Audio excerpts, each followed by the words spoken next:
Hi there, welcome to this video. This is Tina from TinaHeals.com, and today I'm speaking to you about an Aries ascendant, a Leo moon, and an Aquarius sun.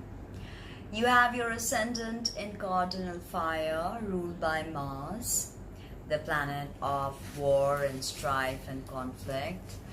You have your moon in fixed fire, which is ruled by the sun, and you have your sun in Capricorn, which is cardinal earth. Okay, so you have, it's feminine, and although Capricorn, even though it's feminine, it has a very masculine trait because it's ruled by Saturn, both in exoteric and esoteric astrology. So now the ascendant is very important because it's the sum total of your personality. When you walk into a room, people perceive you through the filter of your ascendant. And basically it is the degree of the zodiac rising on the eastern side of the horizon at the moment of your birth. And the sign on which it falls is your rising sign. So now, having an ascendant in Aries, it means your head is in focus. Aries rules the head. It is a sign, the archetype of the pioneer, the initiator, the bringer of newness, the bringer of spring. When the sun moves into Aries, it is that time of the year in the northern hemisphere, and everything is born anew, right? So the ascendant is the Jungian mask you wear. It is how society perceives you. It is basically the sum total of who you are in this reality. And having an ascendant in Aries, when you walk into a room with your purposeful stride and the domineering, edgy look in your eyes, with your prominent facial features, and your very powerful Martian energy, people can see that you're a leader, and people understand this Aries energy emanating from you. People see that you're a fire starter and you're here to bring change. Cardinality is all about change and flux, and you understand that. Now, ascendant is how you look, so the head being in focus, as I said, prominent features, prominent nose, the thin, sharp nose, very high cheekbones, narrow lips, narrow chin, and that edgy, impatient look in the eye, and it can be perceived as harsh if you're not careful and devoid of compassion. So keeping in contact with your compassion is super important. Now, having an Aries ascendant also means you're more masculine than feminine, more testosterone, even the shape of your body if you're female. Too much of issues with your natal Mars can see you having brittle hair, thin hair, fragile hair.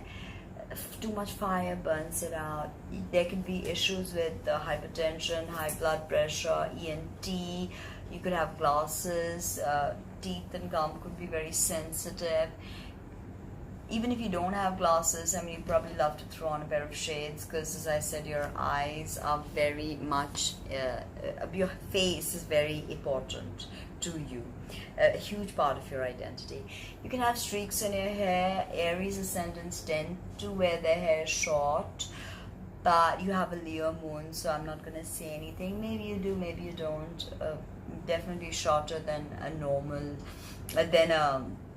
Aries ascendant, say Leo moon, Leo sun person. But you are absolutely a trailblazer in the way you dress, in the way you act, and you are the dominant and you're not afraid to show it.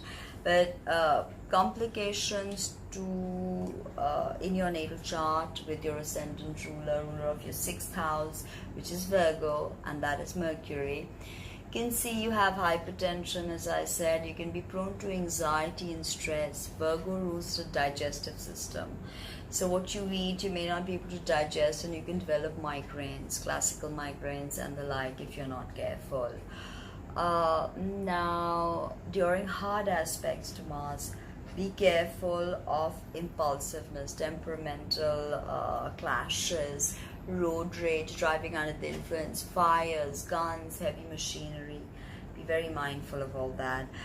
Besides, you're very swift, you're very fast metabolism. After all, you're ruled by Mars, and Mars is a malefic, don't forget that. So it's not an easy energy, this agitating fires of Aries. It's dry, it's hard, you know. And so Aries is the infant of the zodiac, it's the first sign. And much of the lessons that and shadow work that we have to do with regards to Aries has to do with this infant growing up. Growing up is not an easy process. It's very difficult, but we all have to go through it. All the teething pain and all that stuff, we all have to go through, you know. There'll always be a selfishness to this energy, but as Stephen Forrest, the eminent astrologist, says, that the goal of Aries should be enlightened selfishness. Think about what that means for you, okay? And if you feel like this, your energy is getting very selfish, enlightened selfishness. Now, live in authenticity, soak in experiences in this first sign, fiery, male, cardinal sign. But remember that Aries is not just about war and conflict and impulsive behavior. Its soul ruler is Mercury, and Mercury is about, in soul rulership, is about the higher mind and higher wisdom. So the goal of Aries is to collect higher wisdom. Now, moving on to your Leo moon. So if the ascendant is the Jungian mask we put on and how people perceive us, the moon sign is who we are when no one is around, when the mask comes off. It's our mother, our childhood, our emotions, how we are as mothers, the idea of how we nurture, how we were nurtured, how we connect, our empathy, our compassion, our psychic awareness, our intuition, all of this is the moon. It's our everyday habit patterns. It's everyday habit patterns. So according to esoteric astrology, a moon sign becomes a huge challenge after the age of 35, because we spend so much time cultivating habits and patterns that we actually step away from the goal of the ultimate unfoldment of the destiny of our ascendant. So be mindful of that and understand your Leo moon. You have a 5th house moon. It's all about creativity. 5th house is the house of children and creativity and artistry. So you understand that life is an art form, and you try to bring that art form into everything, right? And Leo is the 5th sign ruled by the sun. It's glorious, it's beautiful, it's powerful. It is the first sign of individuation. It is about enlightened wisdom. It's about illumination. How the sun provides light to the solar system, Leo provides light to humanity. They are some of the greatest teachers, actors, lawyers, politicians, diplomats that we have around. Although they can be very blunt, but they have a certain amount of honesty and integrity with your Leo moon that just comes across. So that is very powerful. The negativeness of this is bossiness, vanity, pride, selfishness, the constant need to be center of attraction, the center of attention, to always be complimented and stuff like that. So Leo's also the moon is also your mother. So your mother may have been creative, as well as all the negative sides of Leo. May have been domineering, may have been very outgoing, outspoken, may have dressed very dramatically and all that. So with the Leo moon, you are truly creative, and you understand that life is about finding creative solutions. So you have the pioneering energy of Aries. You have the beautiful Leo moon, which is all about childlike wonderment and connection to childhood. You can work very well with children also. Now, and you have and your sun is in Aquarius. Sun is your father. Sun is your desires, your goals, your ambitions, how you take your internal key and project it out into the world. You have a 5th house moon, which is opposite your 11th house sun. Now Aquarius is a peculiar sign because the sun is in fall in Aquarius, and no other planets really are in fall or exalted in Aquarius, only the sun, because sun rules Leo. So you have a sun moon opposition. Your parents may have fought. Your mother may have been more dramatic, more artistic. Your father may have been more cold, detached, more into community, whereas your mother may have been more into individuality, right? So Aquarius is the 11th sign of the zodiac, ruled by Uranus, and its sole ruler is Jupiter, and of course Leo's sole ruler is the sun as well, so it's beautiful. And Jupiter being its sole ruler, it has a connection to Sag, and you see how progressive Sag is. Aquarius is very progressive.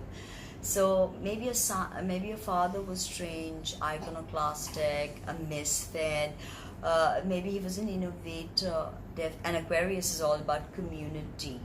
So community, and it's fixed air. So you have two fixed elements working with you. So you could be very stubborn. It's my way or the highway. Even Aries can be super stubborn.